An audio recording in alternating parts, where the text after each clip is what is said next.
Qui est vraiment Jacob, fils d'Isaac? Ça, c'est le titre de mon message. Je disais dans mon dernier message, celui de la semaine dernière, que Dieu se laisse dépouiller de ses dons. Eh bien, il va encore plus loin, beaucoup plus loin.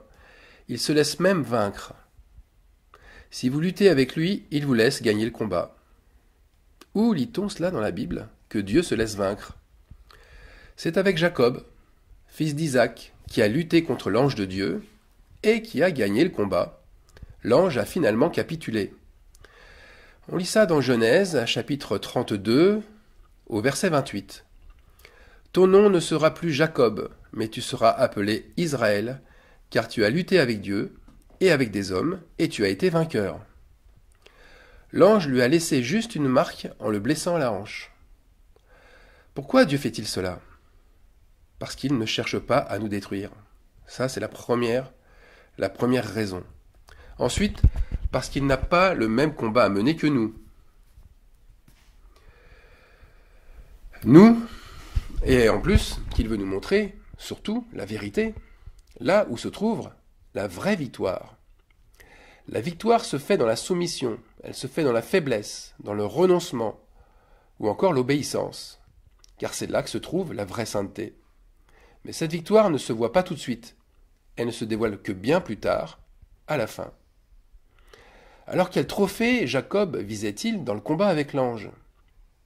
Une promesse plus importante, une puissance supérieure? Jacob a obtenu exactement ce qu'il désirait. Il désirait une puissance supérieure. Après avoir convoité le droit d'aînesse pour obtenir la bénédiction, qu'il s'est emparé, entre parenthèses, d'une manière très critiquable vis-à-vis de son frère Ésaü, en trompant en plus son père, eh bien, Jacob voulait plus. Il voulait encore plus. Il voulait plus car il souffrait d'un sentiment d'infériorité. C'est beaucoup plus tard que cela saute aux yeux. Jacob n'avait finalement pas très confiance en lui. Il va recroiser la route de son frère plus de 20 ans après, mais là, Jacob se fait tout petit. Quand son frère Ésaü arrive vers lui, avec ses 400 hommes, eh bien, il prend peur. Il est dans l'angoisse, nous dit l'écrit de la Genèse. Il avait séparé son camp en deux pour qu'une partie puisse fuir au cas où les choses s'envenimeraient. Et il avait préparé une quantité impressionnante d'offrandes et plusieurs scénarios pour apaiser le désir de vengeance de son frère. En bref, il voulait acheter la paix. Il voulait acheter la paix avec son frère. Mais où était sa foi en Dieu? Où avait-il mis sa foi? Par conséquent, quand l'ange est venu combattre avec lui, juste la nuit d'avant qu'il rencontre son frère, Jacob était seul et il devait sans doute prier. Mais que priait-il? On le devine, il ne priait pas d'être dans l'humilité. Non, il priait plutôt dans le sens d'avoir sa foi augmentée pour être beaucoup plus fort et plus puissant qu'il ne l'était. Eh bien, les chrétiens de nos jours, eux aussi, cachent leur peur et prient dans le même sens. On leur enseigne d'ailleurs de prier ainsi. Car le Graal sacré, c'est la puissance. Celui qui est revêtu de la puissance de Dieu serait celui qui a l'onction la plus élevée. Car c'est une évidence, c'est la puissance qui force à l'admiration. On a confondu comme avec Jacob, on a confondu puissance et sainteté. Que risque-t-on à vouloir s'élever ainsi? Parce que, finalement, en fin de compte, Jacob n'est-il pas devenu Israël, celui qui a lutté avec Dieu et qui a gagné? N'est-il pas devenu le père d'une nation renommée et sainte, qui a donné naissance à de nombreux prophètes, à de nombreux rois, dont le plus prestigieux, c'est le roi David, sans oublier, bien sûr, Jésus-Christ, fils de Dieu, qui naîtra de la tribu de Juda. Oui, mais la grande histoire ne montre-t-elle pas? Elle ne montre pas, en tout cas, pas forcément, en tout cas, la petite. La petite histoire, celle de la vie de Jacob. Mais c'est un vrai calvaire. C'est une succession de supplices et de chagrins. Quand on met en avant seulement sa grande famille, dont les fils seront les pères des 10 tribus, on occulte, ou bien on minimise souvent les terribles épreuves qu'il a traversées. Jacob est devenu un boiteux. Sa hanche va lui rappeler constamment que le mal est attaché à sa puissance, et que son chemin, tortueux, lié à sa nature trompeuse et son vrai combat. Le mal va se traduire dans sa vie par de longs moments d'attente pour obtenir satisfaction, par des deuils à répétition, par la trahison et les complots criminels de ses enfants, à l'égard des autres, mais aussi entre eux, ou encore par des années de famine. On va rentrer dans les détails. Vous allez voir, c'est pas rien. Jacob luttera des années durant avec Laban, son oncle, pour prendre Rachel pour épouse. Il devra travailler pour lui pendant 14 années. Sa femme bien-aimée, eh bien, elle sera stérile. Il devra épouser aussi sa fille cadette, Léa, pour plaire à Laban. Et ce n'est pas tout. Rachel deviendra amère, jalouse à cause de sa stérilité, et lui reprochera le fait de recourir à des servantes et à sa sœur pour avoir des enfants. Et pour finir, lorsque Rachel, l'élu de son cœur, pourra enfin mettre au monde, eh bien, il la verra mourir après avoir accouché de Benjamin. On pourrait croire que l'épreuve va s'arrêter là, mais pas du tout. Pas du tout. Son unique fille, Dina, va être déshonorée, considérée comme une prostituée par Sichem. Cela engendrera une vengeance sanglante de ses fils, un massacre suivi d'un pillage généralisé chez les Cananéens et les Phéréziens. Ensuite, Joseph, son fils préféré, sera jalousé par ses autres frères, qui le jetteront dans un trou pour le tuer. Mais ne voulant pas avoir son sang sur les mains, ils le vendront à des étrangers. Mais pour Jacob, la seule information qu'il aura sera sa disparition, et sa disparition avec des lambeaux de ses vêtements couverts de sang. Jacob sera inconsolable par la terrible déchirure de perdre le premier fils de Rachel. Ensuite, Canaan connaîtra des années de famine, et Jacob finira par envoyer ses fils en Égypte pour acheter des provisions. Mais en retour, on lui annoncera que son dernier fils, Benjamin, est en prison, qu'il est retenu en otage et qu'il est accusé de vol. S'il devait en être ainsi, et qu'il doit perdre encore un autre fils, en tout cas tous ceux de Rachel, il ne survivra pas à cette nouvelle épreuve.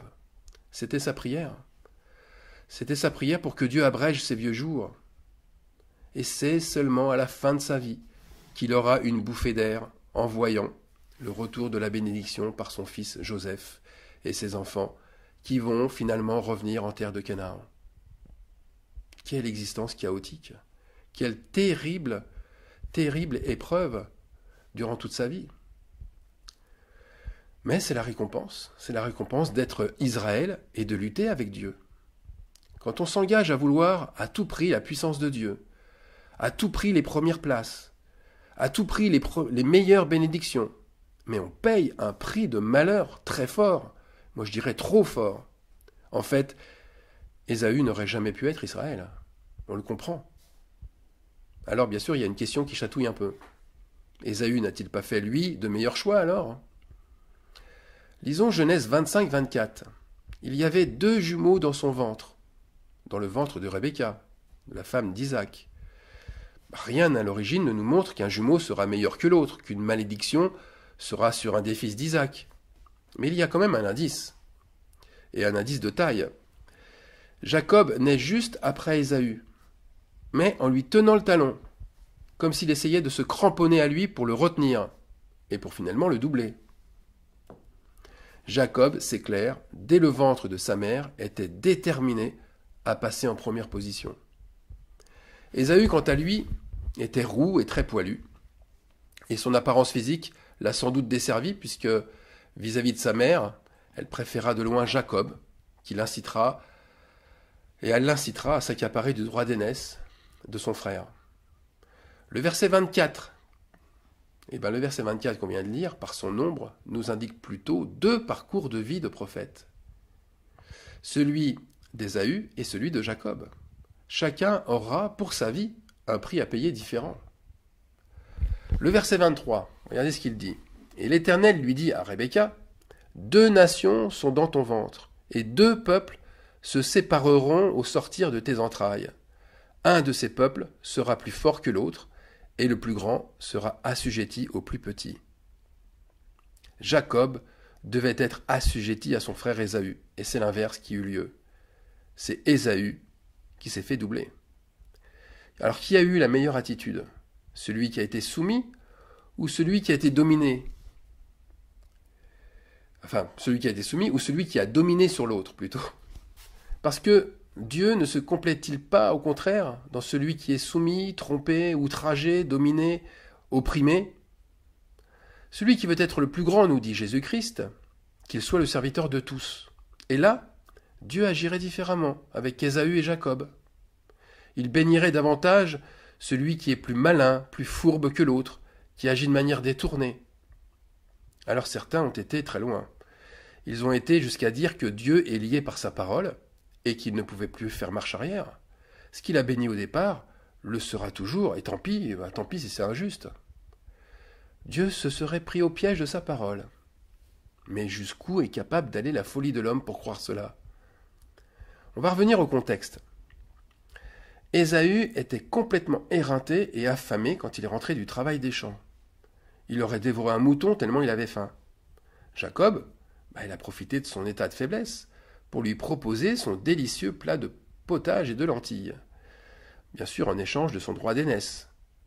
Lui, Jacob, qui restait quand même sous les tentes, près de sa mère à cuisiner. La question, c'est Ésaü a-t-il plus mal agi que Jacob? Ésaü, c'est vrai, s'est rendu compte un peu plus tard qu'il n'aurait jamais dû échanger ce droit d'aînesse, qui allait entraîner, plus que le droit d'aînesse, la perte de la bénédiction de son père. Et à ce moment-là, il s'est rendu compte de sa bêtise, puisqu'il est rentré en furie une fois son frère béni par son père. Il le haïssait alors au point de vouloir le tuer.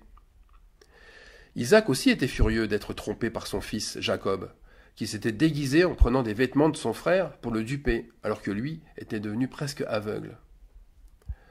Eh bien, l'apôtre Jean met tout le monde sur le même pied d'égalité.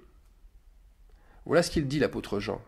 Celui qui dit qu'il est dans la lumière et qui hait son frère est encore dans les ténèbres. Jacob était, disons-le, dans les ténèbres, car il n'a fait aucun cas de son frère et il a trompé son père. Ésaü lui aussi était dans les ténèbres, avec un cœur rempli de haine et de vengeance. En fait, regardons bien ce que Jacob révèle par ses actes. Jacob révèle une chose importante. Il révèle que sa maison, que la maison de Jacob, qu'il fera à Béthel, c'est l'église des nations. D'abord, Jacob reçoit la même chose que reçoivent les faux prophètes.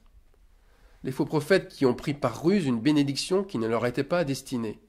Ils sont comme Jacob, ce sont des usurpateurs.